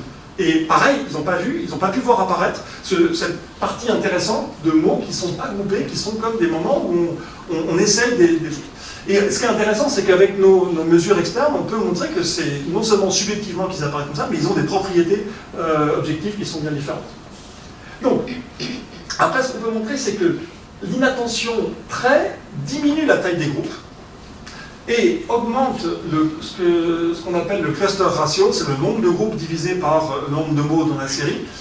Et donc, plus vous êtes haut sur l'échelle d'inattention, plus vous avez tendance à avoir des moments des segments de pensée cohérents qui sont courts. L'inattention trait augmente l'exploration en fluence double. C'est-à-dire que plus vous êtes haut sur l'échelle d'inattention, plus vous avez tendance à passer d'une catégorie à l'autre quand on vous donne deux catégories. Et ça n'a aucun effet malgré tout sur les distances consécutives. Donc l'inattention trait n'affecte pas le processus local de passer d'un mot à un autre. Mais ce que ça fait, c'est que vous avez plus de groupes qui sont un peu plus petits, les groupes sont légèrement plus petits et ils sont plus nombreux, et vous avez plus d'exploration d'une catégorie à une autre, alors même qu'en fait, localement, vous procédez, la production d'un mot, le passage d'un mot à un autre est exactement du même type. Et en fait, ce qu'on peut montrer, c'est qu'il y a une médiation, c'est-à-dire que l'inattention trait, donc la valeur sur l'échelle d'inattention, explique la segmentation, le cluster ratio dans la condition libre, et que c'est en partie médié par l'asymétrie entre les catégories, qui est notre mesure de l'exploration. Donc plus les gens sont hauts sur l'échelle d'inattention, plus ils ont tendance à explorer l'espace sémantique, et plus ça va donner aussi des petits segments de pensée cohérente. Donc, la conclusion qu'on peut tirer de tout ça, c'est que, en fait, on arrive à faire des tâches de production verbale libre qui révèlent des différentes sortes de parties substantives et différentes sortes de parties transitives. Et justement, ce qui est intéressant, c'est que quand les gens qui sont des participants non cliniques, quel que soit leur niveau sur l'inattention trait, quand ils sont dans une partie substantive, ils ont exactement les mêmes propriétés. Il n'y a pas de différence sur les propriétés sémantiques et temporelles à l'intérieur des clusters. Mais il y a plus de clusters et plus de transitions de cluster à un autre. Donc l'inattention trait augmente la segmentation du flux mental, elle augmente la tendance à l'exploration, et ça médit en partie. Donc ça je passe, on avait déjà trouvé un truc pareil dans une autre expérience avec des enfants. Et ce que je voudrais malgré tout vous présenter, c'est une deuxième étude plus récente qui est sur les processus qui peuvent expliquer la transition, quand est-ce qu'on déclenche Qu'est-ce qui fait qu'on va déclencher une transition d'un moment cohérent à un autre moment cohérent? Donc on essaye de trouver le processus qui explique l'interruption d'un moment substantif et le passage à un autre moment substantif. Alors, il pourrait y avoir toutes sortes de processus. Il pourrait y avoir une horloge interne, une sorte de mécanisme d'horloge qui régulièrement fait que bing, ça sonne et on passe à autre chose. Il pourrait y avoir une sorte de probabilité constante. C'est-à-dire que vous pourriez être à tous les moments, avoir une probabilité, c'est pas la même chose qu'une horloge. Probabilité constante, c'est qu'à chaque instant, la probabilité de transitionner, elle est constante, alors que s'il y a une horloge, elle va augmenter lorsque vous allez passer, par exemple, 10 secondes. Au bout de 10 secondes, paf, vous passez à autre chose. Cette probabilité constante, c'est pas la même chose, c'est que vous avez une probabilité à chaque instant qui est constante au cours du temps. Si c'est une horloge, elle augmente quand on s'approche de la fin de l'intervalle. Ça pourrait être, ce qu'on va nous montrer être le cas, un processus d'accumulation. Mais après, on va discuter ce que ça pourrait être. Et il y a une chose qu'on n'a pas du tout regardé dans ces tâches, ça pourrait être le contenu. Mais on l'avait regardé, enfin c'est plutôt une collègue avec qui j'avais travaillé, Marike van Voort, qui avait regardé ça il y a longtemps, elle avait utilisé un jeu de données, on avait discuté avec elle, c'est elle qui avait fait le travail. En fait, elle avait pris notre jeu de données sur les tâches de Gonogo, et ce qu'elle avait construit, c'est un modèle qui a deux états, un modèle attentif et un modèle distrait, mais ce n'est pas un modèle markovien, c'est un modèle plus computationnel, plus fin. Et l'idée intéressante qu'elle avait introduite, c'est que quand le modèle est attentif, il répond au stimulus qui est présenté sur l'écran. Puis, par moment, par une sorte de transition graduelle, le but d'être attentif va se dégrader. Et donc le modèle va passer dans un autre état qu'on appelle l'état distrait. Et pendant qu'il est distrait, en fait, le modèle, il se met à passer en revue ses souvenirs. Donc il a de la mémoire et il passe en revue des contenus mentaux qui n'ont aucun rapport avec le stimulus. Et en fait, ce qu'elle avait introduit, c'est l'idée que, en fait, parmi ces souvenirs, il y a faire la tâche, se concentrer sur la tâche. Et donc, quand le modèle tombe par hasard sur le souvenir, se concentrer sur la tâche, il revient dans l'état attentif. Donc, dans ces cas-là, c'est un peu différent. C'est pas une horloge interne, c'est pas une probabilité constante, c'est pas un mécanisme d'accumulation, c'est le contenu même de la pensée qui fait qu'on revient. Et je pense que c'est effectivement un processus qui est intéressant, qui peut avoir lieu. Mais là, pour l'instant, on n'a pas du tout regardé, nous, dans les choses qu'on a faites. Donc, c'est une autre expérience d'Adrien qui révèle, où on a 4 conditions. Une condition où les sujets disent des mots, exactement avec notre instruction magique, rien de plus. Une condition où ils disent des mots, et par ailleurs, on leur donne comme instruction, quand vous avez le sentiment de passer à une autre idée, vous appuyez sur la barre d'espace. Donc on leur fait faire une segmentation de leur pensée online. Donc ils disent des mots et ils segmentent online. Des gens y arrivent. Vous leur dites de faire ça, et ils arrivent à le faire. Et ce qui est intéressant, c'est qu'on arrive à montrer que ce qu'ils font est cohérent et probablement intéressant. Ils ont une deuxième condition où on leur dit maintenant, vous ne dites plus de mots. Vous pensez à des mots dans votre tête, mais vous appuyez sur la barre d'espace quand vous passez à un autre sujet, quand vous avez l'impression d'avoir une transition de pensée. On ne leur donne pas à lire James en disant lisez le chapitre sur le flux de conscience et puis notez vos moments transitifs et vos moments substantifs. On pourrait le faire, mais on n'en fait pas ça. Alors, en gros, c'est ça qu'on vise, quoi. Notre instruction, c'est une opérationnalisation. On donne aux gens les moyens de nous rapporter leur transition. Et la dernière condition, c'est on leur dit laissez votre pensée vagabonder et appuyez sur la barre d'espace quand vous avez l'impression de transitionner à une autre pensée. Donc là, c'est juste rien, quoi. Ils sont devant un écran vide et ils appuient quand ils ont l'impression d'avoir pensé quelque chose, d'avoir pensé à autre chose, quand ça change. Vous verrez que c'est pas si absurde, qu'il y a des tâches plus absurdes que ça qui ont été faites en psychologie. Le point important, c'est qu'il y a une gradation. On passe de la tâche la plus objective, la plus avec du contenu sémantique, on n'a pas de segmentation, à la tâche la moins objective, qui repose purement sur une segmentation subjective. Et les sujets commencent par la tâche facile, objective, et terminent par la tâche difficile. Après, ils ont plusieurs blocs où ils répètent. Mais ça, en fait, on peut concevoir ces 3 premières tâches comme un entraînement pour la tâche qui nous intéresse vraiment, qui est en dessous. On a une segmentation offline, donc rétrospective avec du stimulated recall, quand il y a des mots. Et on a par ailleurs toujours cette échelle d'inattention. Et là, on a rajouté une autre échelle d'inattention qui est la Mind Excessively Wandering Scale, la NEWS, qui n'est pas une échelle clinique, qui est un peu sur plutôt, est-ce que vous avez des pensées intrusives qui viennent comme ça vous perturber dans la vie courante? Elle est... bon. Moi, je l'aime moins. Adrien l'aime plus. On discute, on a mis les deux. Je l'aime moins parce que celle-là, elle a une validation clinique, elle est complètement... Et c'est fascinant d'imaginer que cette échelle complètement sur du comportement de la vie courante corrèle avec des propriétés fines du flux mental tel qu'on peut les observer. Donc ce qu'on a, c'est des données comme ça. On a les mots que les gens nous disent avec leur proximité sémantique avec le mot d'avant. On a les segmentations qu'ils nous ont faites, les mots pas groupés, enfin on a toutes les données qu'on peut collecter. Ça c'est un parcours sémantique d'un sujet quand il fait de la segmentation, ou elle fait de la segmentation online. Donc vous avez la segmentation rétrospective qui est montrée avec les couleurs, les segmentations online quand il appuie sur la barre d'espace, qui sont montrés par ces flèches, et tout ça projeté dans un espace à 2 dimensions, alors que nous on fait nos calculs dans l'espace original à 300 dimensions de fast text.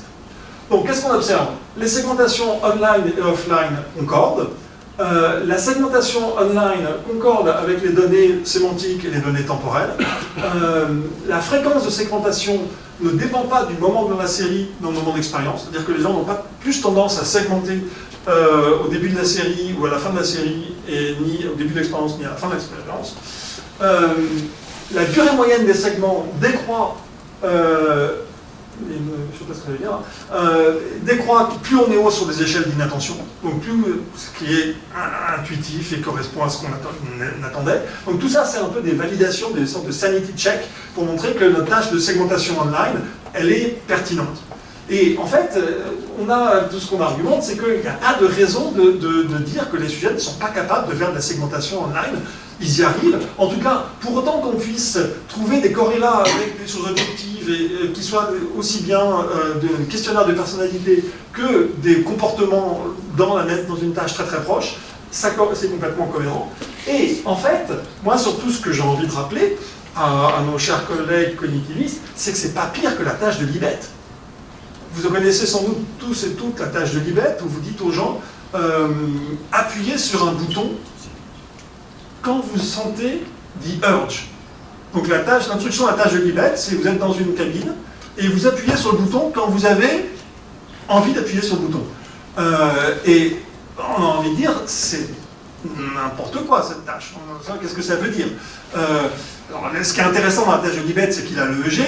Libet, il avait l'EEG, et par ailleurs, il y a cette horloge qui tourne, et il demande aux gens de noter à quel moment la position de l'aiguille de l'horloge, au moment où vous avez envie d'appuyer. Mais le contenu même d'appuyer, quand vous avez l'impression que vous avez envie d'appuyer, c'est beaucoup moins cohérent que ce qu'on fait nous, où on le dit au sujet, vous appuyez sur le bouton, quand vous avez l'impression que votre pensée est passée à une idée différente. Donc, dans ce cas-là, nos segments de pensée durent en moyenne 20 secondes. C'est un peu plus long que ce qu'on avait avant, mais bon. C'est le même ordre de grandeur. C'est pareil que dans une autre expérience de Sripata. Et ce qui est intéressant, c'est que nous, on a des distributions des segments de pensée. On a la distribution des durées. On n'a pas simplement la moyenne, mais on a l'histogramme de toutes les durées observées.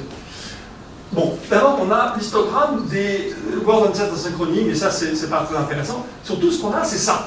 C'est l'histogramme des segments de pensée segmentés par des appuis sur la barre d'espace. Et donc, il y en a quelques-uns qui sont très courts, qui sont de quelques secondes, une bonne partie qui a un mode qui est autour de 10 secondes, et puis il y a une queue de distribution qui est beaucoup plus longue. C'est comme d'ailleurs la durée des plans au cinéma, vous n'avez pas une distribution de Gauss, vous avez une distribution qui a cette tête-là, et c'est assez normal. Et quand vous êtes un petit peu, comme moi, intéressé par les temps de réponse, quand vous voyez une distribution comme celle-là, ça vous donne des frissons. Parce que vous vous dites, c'est pas par hasard. Une distribution comme ça, elle dit quelque chose d'intéressant du processus qui a pu la générer. Parce que, quel processus pourrait expliquer ce genre? J'avais dit, il pourrait y avoir une sorte de métronome interne. Donc vous avez probabilité d'appuyer, ça pourrait être déclenché par un métronome avec du bruit, parce que dans tous les processus psychologiques, il y a du bruit. Donc il y a une sorte vous pourriez avoir une sorte de gaussienne, des gaussiennes qui sont espacées régulièrement, parce que c'est un métronome, et vous répondez de manière probabiliste autour du pic de ce métronome. Ça pourrait être un processus constant, donc vous avez la même probabilité d'appuyer au cours du temps qui ne varie pas. Ou bien ça pourrait être un processus d'accumulation. Vous avez par exemple quelque chose comme de l'ennui qui s'accumule, et au bout d'un moment, ça tape un seuil, votre accumulation d'ennui, de distance, de quelque chose, tape un seuil, et quand ça a tapé le seuil, vous déclenchez votre réponse. Et ce qu'on a fait avec Adrien, c'est qu'on a comparé ces différents modèles, et là je vous donne le résultat sur l'ensemble des participants, mais après on a fait ça, Adrien a fait ça de manière extrêmement précise sur chaque participant, vérifié dans tous les sens, fait du modèle recovery pour montrer que ça marchait bien. En fait, ce qu'on voit là sur le truc global, c'est que les modèles de métronome et de probabilité constante sont complètement à côté des observations. En réalité, le modèle qui fonctionne le mieux, c'est un modèle d'accumulation. Ça, c'est sur l'ensemble des participants. Et en fait, ce modèle d'accumulation, il a deux paramètres importants. Il a la vitesse avec laquelle vous accumulez quelque chose et le seuil à partir duquel vous allez déclencher votre réponse. Et je vais vous montrer ça quand même. Ce qu'Adrien a réussi à montrer, c'est que en fait, selon la position sur l'échelle, par exemple la news, eh bien la distribution n'est pas la même. Et les paramètres des modèles d'accumulation qui sont nécessaires pour expliquer la distribution des segments observés n'est pas la même. Et en fait, le résultat, c'est que le seuil, c'est-à-dire que le niveau à partir duquel vous allez déclencher votre réponse, dépend de votre position sur l'échelle de la SRS, que plus vous êtes haut sur la SRS, plus vous avez un seuil qui est bas. Ça veut dire que plus vous allez avoir tendance à déclencher votre réponse avec moins de quelque chose qui est accumulé, et la vitesse avec laquelle vous accumulez ce quelque chose, on ne sait pas exactement ce que ça peut être pour l'instant, eh bien, ne dépend absolument pas de la SRS. Donc, ce que l'attention fait varier, c'est votre capacité à résister en un certain sens à l'ennui, au fait qu'au bout d'un moment, il y a quelque chose qui s'accumule et vous n'en pouvez plus. Vous passez à appuyer sur le bouton, vous êtes ce qu'on observe, mais ça correspond au fait que si on pense qu'effectivement les sujets ont suivi leur processus de pensée, vous passez à une nouvelle pensée. Et on peut montrer, donc les stats sont hyper robustes, on peut montrer que le alpha c'est le seuil et gamma c'est donc la vitesse d'accumulation, que seul le alpha dépend de la SRS et aussi de la news, aussi bien dans l'ensemble des conditions que dans la condition seulement où on demande aux gens de penser sans dire des mots. Et que donc, c'est la conclusion qu'on tire, c'est que la décision, c'est une sorte de décision de passer d'une pensée à une autre, correspond à un processus d'accumulation qui atteint un moment, un seuil qui est une limite, et que ça pourrait être par exemple une sorte de distance sémantique. On pourra discuter de ça si vous voulez. Ça pourrait être l'idée qu'on s'éloigne progressivement de plus en plus de notre pensée et qu'au bout d'un certain temps, on a franchi un seuil et qu'on considère que ça n'appartient plus à la même pensée. Ou bien, ça pourrait être une sorte de... ça peut être une sorte de variable sous-jacente de l'ordre de la fatigue. Quelque chose s'accumule qui fait que la fatigue a une échelle extrêmement locale. Quelque chose s'accumule et au bout d'un moment, vous n'en pouvez plus et vous déclenchez la chose. Vous cherchez autre chose à quoi penser. Les participants et participantes ont une signature qui est stable à travers différentes échelles de temps. Ça, c'est quelque chose que je ne vous ai pas très bien montré. Mais en fait, ça c'est la distribution des intervalles entre les mots qu'ils prononcent dans les conditions où ils donnent des mots. Et ça, c'est la distribution des durées de segments de pensée. Et en fait, on peut faire la même analyse sur la distribution des intervalles entre les mots. Et on s'aperçoit que, en fait, les seuils dans ces deux analyses corrèlent à l'intérieur de chaque sujet, et les vitesses corrèlent à l'intérieur de chaque sujet. Si bien que chaque sujet a une sorte de signature de sa vitesse de pensée, qui est à peu près, et de sa tolérance à l'ennui qui est la même, et que l'inattention a un effet non pas sur la vitesse d'accumulation, donc la vitesse de la pensée, mais sur la tolérance à l'ennui. Voilà. Bien, peut-être qu'il faut que je m'arrête. Oui, faut que je m'arrête.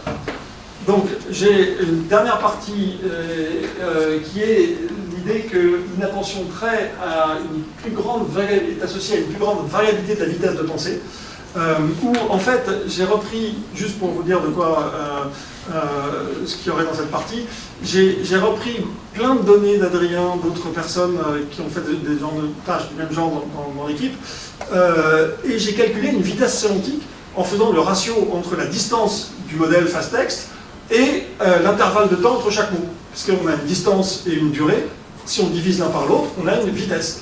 Et ce que je peux montrer, c'est que la vitesse moyenne ne dépend pas de l'échelle ASRS, parce qu'on a beaucoup de participants quand même. On a 70 000 mots. En fait, j'ai refait sur plus de 200 participants, 70 000 mots, on a beaucoup de données là. Et donc, la vitesse moyenne, et tous ces sujets ont passé la SRS. La vitesse moyenne, donc le ratio entre la distance sémantique par le temps entre chaque mot, entre deux mots, ne dépend pas de la SRS.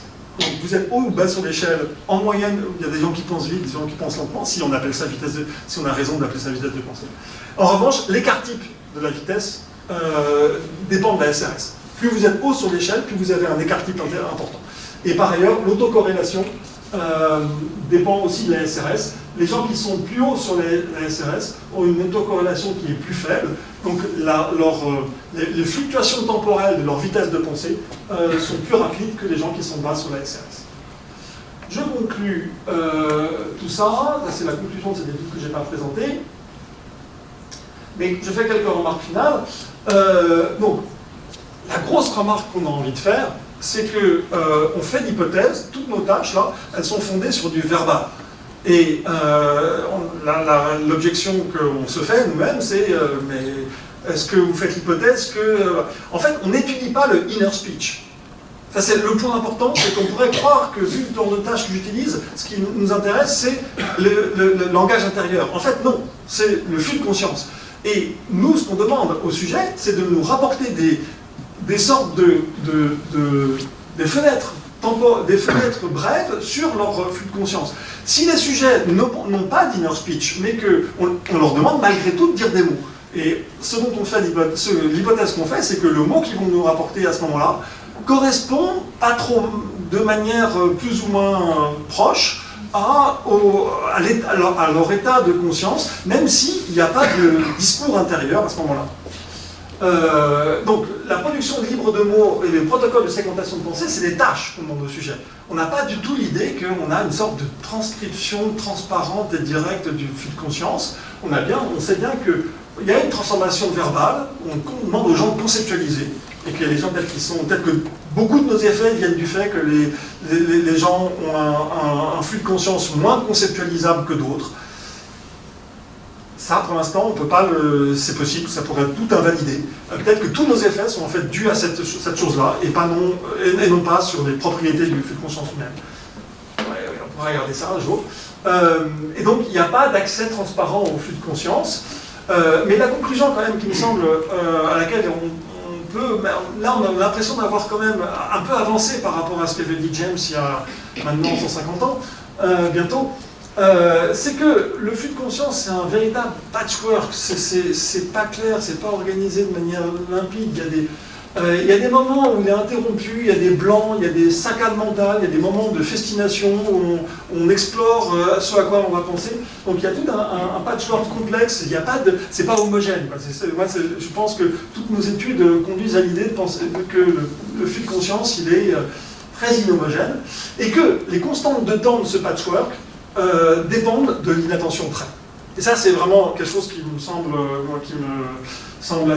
assez important dans ce qu'on a fait avec Adrien et d'autres.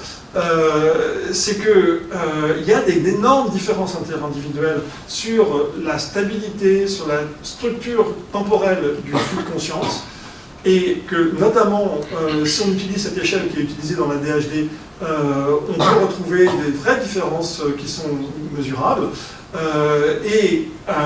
Charlotte Van den Driesch, avec qui j'avais commencé avant à travailler sur ces sujets, et psychiatre et pédopsychiatre, travaille aussi avec les enfants ADHD. Et on a l'idée avec Charlotte quand même qu'il faudrait faire passer l'idée que l'ADHD et le TDAH est une perturbation de la structure du flux de conscience. Il y a des différences. Est-ce que c'est une perturbation ou c'est une différence? Ça, c'est un autre problème. Mais qu'il y a quelque chose de lié à tout ça. Il y a une autre idée de James qu'on n'a pas encore abordée, qui est le présent spécieux, l'idée que chaque instant du flux de conscience anticipe sur le futur et retient des éléments du passé. Et pour l'instant, ça c'est quelque chose qu'on n'a pas encore regardé. Et ça, c'est toute l'équipe avec qui on a travaillé, donc il y a Adrien dont j'ai beaucoup parlé. Charlotte n'est plus là maintenant, elle est au Congo, elle est en train de faire des études de terrain sur l'ADHD dans un peuple de chasseurs-cueilleurs. Et voilà, pour voir s'ils sont plus explorateurs que... Voilà. Et Benter, dans ces études que j'ai présentées, c'est Benter et Adrien qui ont beaucoup travaillé. Et merci beaucoup.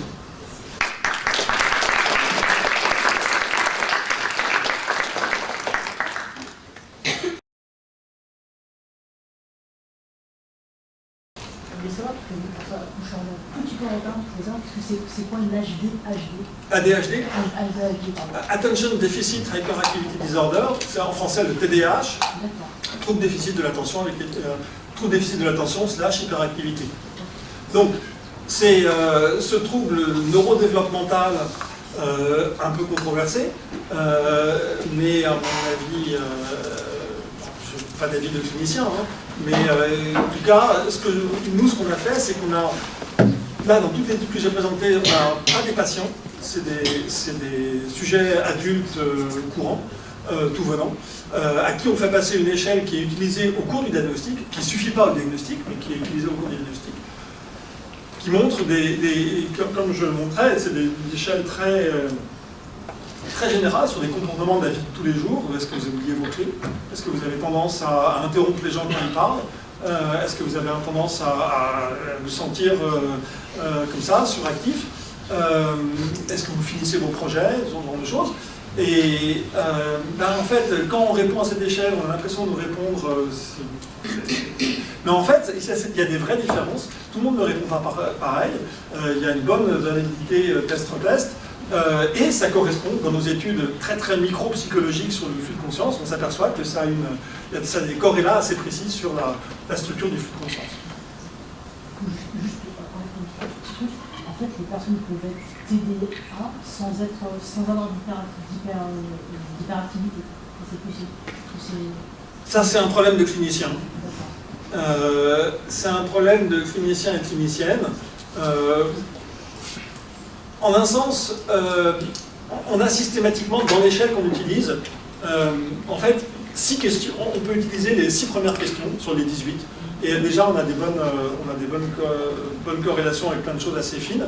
Il y en a 4 qui sont sur les aspects inattention et 2 qui sont sur les aspects hyperactivité. Si je reviens à l'échelle que j'ai montrée.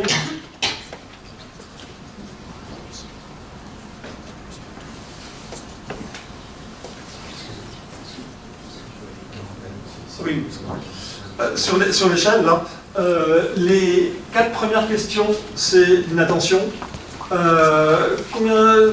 Terminer un projet, mettre les choses en ordre, vous rappeler de vos rendez-vous, vos obligations, when you have a task, la procrastination en quelque sorte. Et là, les 2 dernières, c'est est-ce que vous fidget, est-ce que vous faites comme ça, est-ce que vous avez l'impression d'être sur un moteur. Et donc les 2 questions sur l'hyperactivité. De fait, quand on refait toutes nos analyses et qu'on prend les 4 premières questions seulement, on a à peu près tous les résultats qui nous intéressent. Donc il semblerait qu'en fait, il y a que ces 4 premières questions sur l'inattention sont plus intéressantes par rapport à ce qui nous concerne que l'hyperactivité. Et après, il y a la question clinique. Est-ce qu'il y a 3 types de patients TDAH, ceux qui sont hyperactifs, ceux qui sont inattentifs et les types combinés? Ça, c'est quelque chose qui me dépasse. Merci. Est-ce que ça serait possible du coup de muscler un peu entre guillemets notre attention plus pour une technique de la régulation cognitive par exemple? La Ritaline? Ouais. Non, mais justement, j'en sais pas grand-chose. Moi, ce dont j'ai l'impression, me basant sur mes études qui ne sont pas cliniques, c'est que c'est quelque chose de très profond. C'est quelque chose qui, justement, affecte plein de sortes de comportements qui sont divers. On n'a pas de manip où on a essayé, par exemple, de faire... Enfin, on en avait fait une il y a très longtemps avec Michael Bastian, on l'a pas publié, où on avait essayé de faire de l'hypnose. On avait avant-après. On avait donc une tâche un peu de ce genre-là, pas verbale, c'était bon, un peu moins bien. Et on avait quelque chose après, et on essayait de voir, on n'avait pas trouvé d'effet de l'hypnose.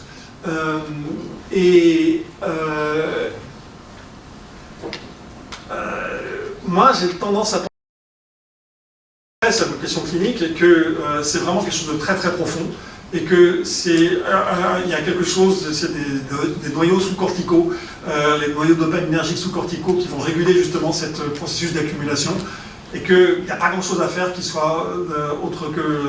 Alors, vivre avec, parce que pour l'immense majorité d'entre nous, on a justement des choses qui sont une attention qui est très très variée, mais la plupart d'entre nous n'ont pas besoin de soutien clinique. Même si on a des rythmes attentionnels très différents. Et parce que chacun il a à se trouver sa manière de vivre avec son style.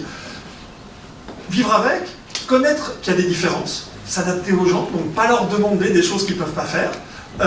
Et puis il y a des problèmes, des cas où c'est bien clinique. Et dans ce cas-là, en fait, quand c'est bien clinique, je ne sais pas si c'est... on peut faire... Là, il faut regarder les histoires de remédiation cognitive et tout ça. Juste, il y a un moment où j'ai eu un blanc parce que j'ai pensé à une manip qu'on est en train de faire actuellement, où on fait un avant-après aussi, où c'est pas de l'hypnose qu'on met au milieu, c'est une tâche de mantra. On fait répéter des mots aux gens,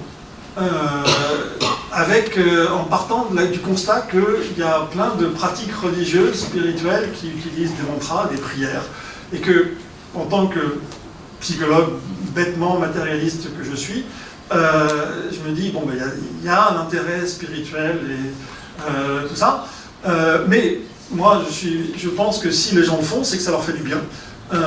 Et donc, ça serait, si ça leur faisait pas du bien, ça serait pas aussi répandu. C'est une intuition, hein. Donc, je voudrais bien regarder si le fait de faire une tâche de mantra, alors on fait ça au laboratoire, il n'y a rien de religieux, c'est juste répéter des mots. Ça revient à faire de la suppression articulatoire, en fait, pour les psychologues d'entre vous. Ça va modifier le rythme du flux mental, qu'on va étudier avec les 2 tâches de génération de mots et de segmentation. Et moi, ma prédiction, pour l'instant, je ne peux pas les donner, ma prédiction, c'est que ça va affecter effectivement la génération de mots, parce que ça va avoir affecté la boucle phonologique et toutes ce genre de choses-là, mais que ça va moins avoir affecté le rythme de segmentation. On va venir voir. Oui, dans l'expérience qui avait été faite sur justement le fait d'appuyer à un moment donné sur la barre espace, je suis surprise, alors j'ai peut-être loupé ce passage si moi-même j'étais dans une rêverie à ce moment-là. Est-ce que dans le cadre justement du TDAH, il n'y a jamais eu aucun patient, on va dire, qui a oublié d'appuyer? Justement, s'il y a cette inattention et si la rêverie, surtout dans le cadre de la rêverie interne, enfin il n'y a pas de mots, il n'y a rien, d'avoir complètement oublié. Tout à fait. C'est alors très, très intéressant. On a une discussion là-dessus dans l'article qu'on est en train de soumettre, parce qu'il y a quelque chose qui effectivement pourrait être paradoxal, puisqu'on s'aperçoit que les gens qui sont plus hauts sur l'échelle segmentent plus. Donc en un sens, on a envie de dire, ah ben ils sont plus attentifs alors, parce qu'ils remarquent. 2 points. Enfin, un seul point. Nos patients ne sont pas, nos participants ne sont pas des patients. Et sans doute, en fait, justement, moi, c'est mon approche du TDAH, je ne suis pas clinicien, donc je parle toujours avec beaucoup de prudence, mais ce dont j'ai l'impression, c'est qu'il y a cette rythmicité de l'attention qui est très variable dans la population générale. On a des gens qui cotent sur l'échelle à une valeur que si on était simplement, s'il fallait dépasser un certain seuil pour être référé à un psychiatre, on dirait, allez tout de suite, en fait, ils sont très bien, ils n'ont pas de problème dans leur vie. Il y a des gens qui sont, en fait, quand on discute avec les psychiatres, parce que j'ai aussi fait des études avec on a des patients à l'hôpital, il y a des gens qui ne sont pas si hauts sur l'échelle que ça, et pourtant, ça pose un problème monstrueux dans leur organisation. Et donc, en fait, moi, ce dont j'ai l'impression, c'est qu'il y a ce rythme interne qui est une variabilité dans la population générale, et qu'il y a un moment où ça devient le cœur d'un problème médical, mais peut-être pour d'autres raisons. Peut-être quand il y a des problèmes de motivation, toutes sortes de problèmes qui vont avec, des problèmes d'apprentissage ou ça. Et dans ces cas-là, il peut se faire que le problème de l'attention et de la rythmicité de l'attention devienne le cœur du problème. Ça ne veut pas forcément dire quelle est la cause depuis le départ. Et donc, nos participants, n'étant pas des gens qui ont des problèmes, ils sont motivés. La tâche n'est pas très longue non plus. C'est une tâche qui dure 20 minutes, un truc comme ça, 25 minutes, parce qu'il y a toutes les paraphernalia autour. Et donc, ils arrivent à rester focalisés sur leur détection de transition. Et effectivement, alors l'autre problème que tu soulèves et qui est complètement réel et qu'on a, c'est que cette segmentation par appui sur une tâche revient en arrière par rapport à notre catégorisation en 5 états où il y a le blanc. Et on a oui, parce qu'en fait, il faudrait réussir à avoir un peu les deux en même temps pour savoir si par moment, en fait, si quelque chose, il aurait pu se faire que certains participants très hauts sur l'échelle aient raté quelques transitions parce qu'elle était tombée dans un blanc. Mais dans un sens, ça ne va que dans notre sens. C'est-à-dire que malgré tout, ils en font plus que les gens, et ils ont un rythme qui est spécifique. Mais c'est un vrai point qui n'est pas très clair et pas complètement finalisé. Mais donc du coup, ça dépendrait moins finalement du TDAH en lui-même et plus des comorbidités qui pourraient être associées. Peut-être. Parce que, alors, à un moment, je suis passé très vite sur une figure très jolie. Où je représente le flux de conscience.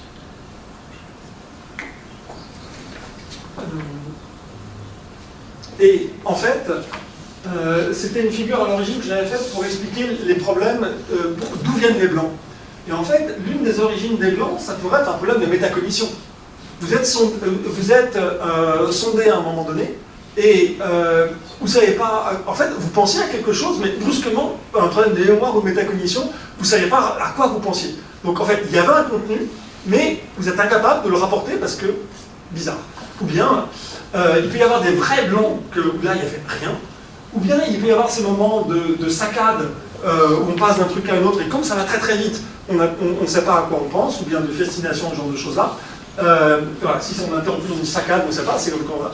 Donc, et tout ça, ça pourrait être, notamment la métacognition, c'est effectivement quelque chose qui se rajoute au rythme de l'attention. Et donc peut-être que les gens on pourrait avoir une sorte d'hypothèse, que les gens qui ont un problème avec leur rythme d'attention qui est plus rapide que les autres, c'est que non seulement ils ont ce rythme plus rapide, mais qu'en plus ils ont un problème de métacognition, et que l'ensemble, ça va finir par faire un problème clinique. Ils ont aussi des problèmes de motivation. Quand je parle à des cliniciens, des cliniciennes, les bras leur en tombent, mais ils disent, mais le problème essentiel avec mes patients et mes patientes, c'est la motivation. j'ai envie de dire oui, bien sûr, et c'est sans doute quelque chose de différent du problème du rythme. Et que lorsque les deux se rencontrent, lorsqu'on a un problème de motivation et un problème de rythme un peu plus volatile, alors ça devient quelque chose qu'il faut prendre en charge. Vous entendez quoi par problème de motivation? De manière très très bête, les enfants en TDAH, ils ont du mal à se mettre à faire des choses. Ils ont du mal à comprendre la valeur d'un exercice lorsqu'il n'y a pas de récompense immédiate et lorsqu'il n'y a pas une personne qu'ils doivent convaincre. Donc ça, c'est la motivation. Ils ont un problème de motivation intrinsèque, au sens où ils ont du mal à faire la chose pour elle-même. Donc ça, c'est quelque chose qui est indépendante du rythme de l'attention, du blanc qui peut survenir, ce genre de choses-là. C'est motivation en un sens très, très général, clinique et scolaire. Peut-être que je parle un peu à l'ouest, mais je me demandais si ce serait pas intéressant, aussi il y a des études qui ont été faites là-dessus, sur comment le flux de la conscience il va être altéré, modifié, ou peut-être mieux perçu par ceux qui font de la méditation, par exemple. Oui, bien sûr. Il y a un peu des choses qui sont faites là-dessus. Il y a la pleine conscience, c'est typiquement un travail sur le flux de conscience. Il y a très peu d'études vraiment convaincantes. C'est très très difficile à faire comme étude. Parce que il y en a quelques-unes où on en a fait une avec un collègue chilien où on regardait l'effet d'un entraînement de pleine conscience de 8 semaines sur la métacognition. Pas d'effet très très net. Il y a des études de Tania Singer sur la méditation, pleine conscience et d'autres formes de méditation. Mais c'est pas hyper, c'est pas très clair non plus les résultats. Et en particulier, ce qui n'a jamais été fait, là je pense que c'est clair. Donc sur la métacognition, il y a eu des choses qui ont été faites. L'effet de la méditation sur la métacognition, il y a de la littérature. Kalina Christophe, Tania Singer, ces gens-là, et Baird ont fait des choses. Et puis le truc qu'on avait fait avec Gabriel Reyes. Mais sur le rythme du flux de conscience, il n'y a rien. Parce qu'il y a très très peu d'études qui ont été faites sur le rythme. On vient de commencer, Sripada le fait un peu, mais il y a très très peu de gens qui l'ont fait. Et encore une fois, pour revenir à ce que je disais tout à l'heure, mon pari, c'est que ça ne changera rien. Et d'ailleurs, quand vous faites de la pleine conscience, tout ce qu'on essaye de vous apprendre, c'est de ne pas contrôler, de laisser passer vos pensées, de noter quand elles s'échappent, et de revenir à l'objet sur lequel vous méditez. Et donc, en un sens, moi, ce que je prédis, c'est que elles s'échapperont au même rythme que vous. Effectivement, vous pourrez entraîner votre capacité à revenir, à noter le passage, mais pas nécessairement. Si j'ai raison de penser que c'est ce rythme sous-jacent, quasiment un mécanisme biologique d'accumulation très très bas niveau, et l'une des raisons pour lesquelles je pense que c'est un mécanisme dont on n'a pas parlé, mais c'est que, d'une part, il y a de la génétique, d'autre part, on connaît la pharmacologie, grâce à l'effet de la ritaline, qui est du méthylphénidate, qui est quand même très bien validé dans plein de tâches comme ça. Ça ne veut pas dire que le méthylphénidate, encore une fois, soit le remède contre la DHD, parce que justement, la DHD, ce n'est pas simplement cet effet de rythme. Donc, il y a la pharmacologie, et on sait relativement bien sur quoi agit le méthylphénidate. C'est justement sur la recapture de la dopamine dans ces noyaux sous-corticaux. Donc, ça suggère que c'est quelque chose qui est vraiment assez basique. Et par ailleurs, ces mécanismes dopaminergiques dans les noyaux sous-corticaux, ils sont préservés dans la lignée des mammifères. C'est quelque chose d'hyper robuste. Ça se retrouve chez tous les mammifères et même chez tous les vertébrés. Donc, à mon avis, ça ne veut pas dire que la méditation n'est pas importante, mais ça ne va pas changer quelque chose d'aussi profond. Mais c'est un pari, j'en sais rien. Justement, j'ai un collègue là, en Argentine qui travaille là-dessus. Où il a fait la manip, il va la faire correctement. Il va utiliser des groupes avec méditation, pas méditation, méthylphénidate, donc italine, par italine, et pour étudier ce genre des choses assez proches de ça. Et moi je pense qu'on va avoir on va commencer à avoir des réponses. Est-ce que Il y avait justement... une question. Vous avez évoqué tout à l'heure une des grosses limites qu'on pouvait voir au travail que vous nous avez présenté, à savoir que du coup le flux de pensée, vous y accédez presque uniquement via des modalités verbales. Oui. Ma question c'était d'un point de vue méthodo, comment vous pourriez répondre à ça, et ça me paraît compliqué de trouver d'autres proxys. Ouais. Je ne sais pas non plus. Si vous avez des idées, ma réponse c'est mieux qu'avant. C'est plus près du contenu mental que des appuis sur des boutons. Mais il y a un autre problème méthodologique très fort qui est qu'on fait l'hypothèse qu'il y a une unicité du flux de conscience. S'il y a plusieurs streams parallèles, on demande au sujet de nous rapporter un mot. Donc il choisit. Vous avez une idée ? Je voulais aussi rejoindre cette question et je m'interroger sur pourquoi vous êtes focalisé seulement sur l'aspect verbal et aussi la dimension auto-rapportée, et pourquoi ne pas utiliser par exemple des IRM, des NIR, des EEG, et est-ce que ça pourrait fonctionner? Est-ce que ça a été fait? En fait, là, pour le coup, pour l'instant, on est malgré tout encore à l'état de validation de toutes les techniques d'imagerie. C'est-à-dire que, en fait, quand vous lisez toute la littérature en imagerie sur les états de conscience, les mind wandering et tout ça, la grande truth, la vérité, c'est le rapport subjectif.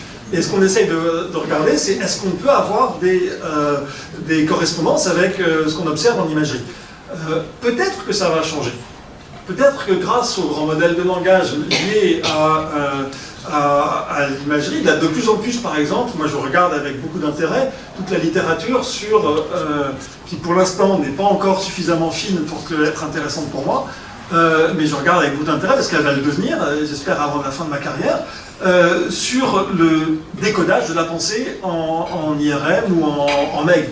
Ça va être à mon avis, ça va être en MEG que ça va se faire, parce que l'IRM c'est lourd, c'est lent, et la MEG c'est bien, c'est rapide, c'est relatif, ça va devenir léger parce que maintenant on a des MEG qui sont à température ambiante, là, qui sont aussi simples que des casques de EEG, c'est rapide, et c'est à une bonne résolution spatiale, meilleure que l'EEG. Et donc, il y a toutes ces études qui essayent de montrer qu'on peut décrypter ce à quoi pensent les gens. Et en fait, quand vous lisez ce qui se passe actuellement, ils contraignent énormément. C'est-à-dire qu'en gros, les gens lisent des phrases, on arrive à reconstruire par décoding les phrases qu'ils ont lues, à partir de lire. Mais on n'arrive pas à laisser penser les gens comme ça, et à lire leurs pensées depuis la veille. Si on y arrive, évidemment, il faudra le faire. Mais pour l'instant, on en est très très loin en fait.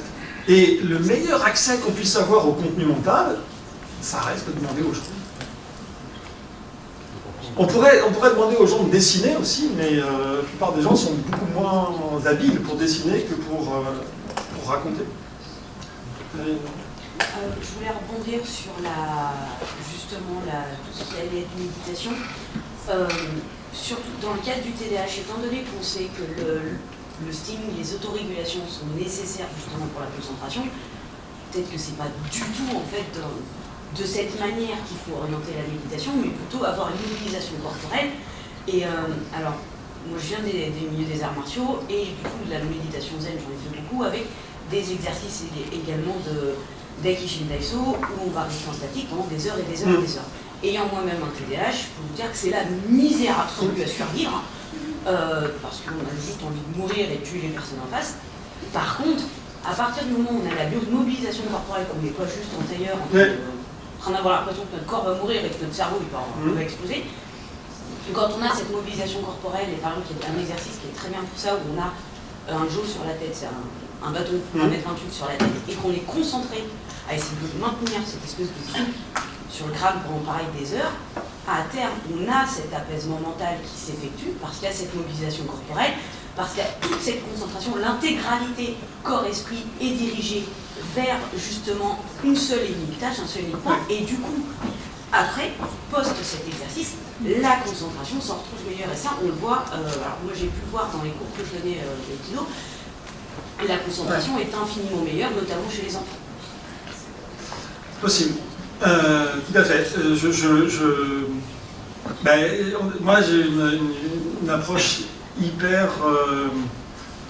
pas mind-body du tout, mais mind tout seul. Et c'est une limite fondamentale à l'approche là qu'on a. Mais en même temps, je sais bien qu'on a un corps et que c'est important. C'est très intéressant, il faudrait regarder. C'est pas du tout aberrant, mais pour l'instant, j'ai rien à en dire. Je sais pas. Je me demandais quand même si on pouvait corréler le rythme des ondes cérébrales avec le rythme du flux de la conscience. Alors, les ondes cérébrales,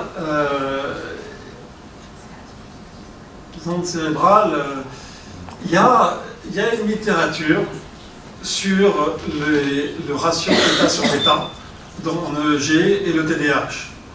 Une littérature qui est un peu bizarre, moi je ne fais pas trop confiance. Tu travailles dessus ? Non.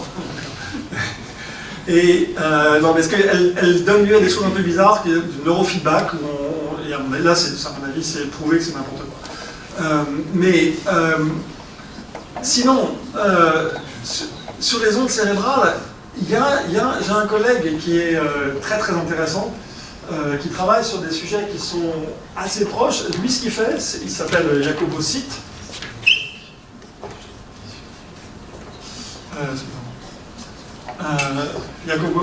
Jacobo Sitt, il travaille en EEG et beaucoup à partir de patients qui ont des problèmes de conscience, donc les patients végétatifs, minimalement conscients et ce genre de problème de conscience-là.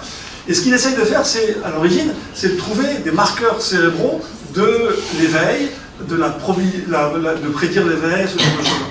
Et en fait, ce qu'il a remarqué, c'est qu'il peut séquencer, il peut découvrir des états mentaux, des états de connectivité dans le cerveau de ces patients. Là, c'est des patients neurologiques sévères. Et il peut séquencer différents types d'états mentaux qui ont des durées qui sont pas très loin de ce que j'ai présenté. Et notamment, par exemple, il y a des états de connectivité qui ressemblent à des états qu'on peut avoir nous, qui n'avons pas des problèmes de conscience dans ce sens-là, quand on est en train de dormir, en sommeil profond. Et donc, il pourrait y avoir quelque chose, donc ce n'est pas des ondes cérébrales. En fait, ce qu'il utilise, je pense que la direction la plus prometteuse, c'est cette idée de regarder des états de connectivité globale du fonctionnement du cerveau, et en essayant de trouver de classifier des différents types d'états. Et l'un des projets qu'on avait avec Jacobo, qu'on aura peut-être encore, c'est justement d'essayer de mettre en parallèle une chaîne de Markov d'états que lui découvre dans ses analyses cérébrales avec les chaînes de Markov que moi j'essaye de trouver dans les rapports subjectifs. Mais pas les ondes cérébrales, non. Je vois pas trop. Donc on arrête. Merci beaucoup à toutes et à tous d'être venus aujourd'hui pour le Cocktail 3 organisé par Estigma. J'espère que ça vous a plu et merci beaucoup à Monsieur Sakur d'avoir animé cette conférence. Et donc je vous souhaite à toutes et à tous une bonne soirée et n'hésitez pas à venir le 22 mars nous voir pour le Forum des sciences cognitives. Donc ça sera une journée totalement dédiée à la vulgarisation des sciences cognitives où il va y avoir plein de conférences, des stands, des jeux, des animations de vulgarisation scientifique. Donc n'hésitez pas à venir et suivez Estigma sur les réseaux. Merci beaucoup.